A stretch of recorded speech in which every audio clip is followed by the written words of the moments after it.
अहम खबर शामिल करें। आपको बताएं कि मुल्क की कौमी असम्बली की तश्कील नए कायदीन कायदे-ए-ऐवान वज़ीर आज़म के इंतखाब 3 या 4 मार्च को मुतवक्के है।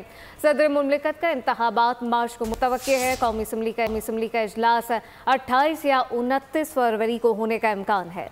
बिल्कुल आपको बता रहे हैं, वजारत पार्लिमानी उमूर इजलास बुलाने की समरी वज़ीर आज़म को भेजेगी। निगरान वज़ीर आज़म समरी को सदर मुमलिकत के पास भेजेंगे। मज़ीद तफसीलात जानेंगे डिप्टी ब्यूरो चीफ अली शेर से।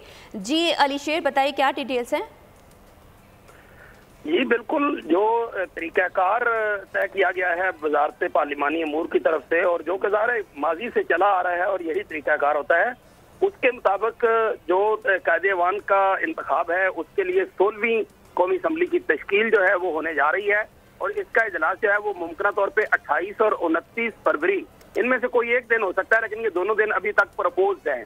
उनमें इजलास बुलाया जा रहा है। वजारत पार्लिमानी अमूर जो है वो समरी वज़ीर आज़म को भेजेगी, फिर उसके बाद वो सदर मुमलिकत को भेजेंगे और उसके बाद जो तारीख तय आएगी अरकान के हलफ की, जिस दिन अरकान का हलफ होगा उसी रोज जो है वो स्पीकर और डिप्टी स्पीकर का इंतखाब भी कर लिया जाएगा। उसके बाद जो स्पीकर कामयाब होंगे वो शेड्यूल देंगे कायदे-ए-ऐवान के इंतखाब का और उसके बारे में ये बताया जा रहा है कि 3 या 4 मार्च को ये मुतवक्को है कि वज़ीर आज़म का इंतखाब किया जाए। इसी तरह सदर मुमलिकत का जो इंतखाब है उसके बारे में बताया जा रहा है कि मुमकिन तौर पर 8 मार्च के करीब जो है, क्योंकि 11 मार्च को मौजूदा सेनेट के आधे सेनेटर जो हैं यानी 49 सेनेटर जो है वो रिटायर हो रहे हैं, उससे पहले जो है वो सदर मुमलिकत का इंतखाब भी किया जाएगा। जी अली शेर, बहुत शुक्रिया। सब्सक्राइब करें और बेल दबाएं ताकि कोई खबर रह न जाए।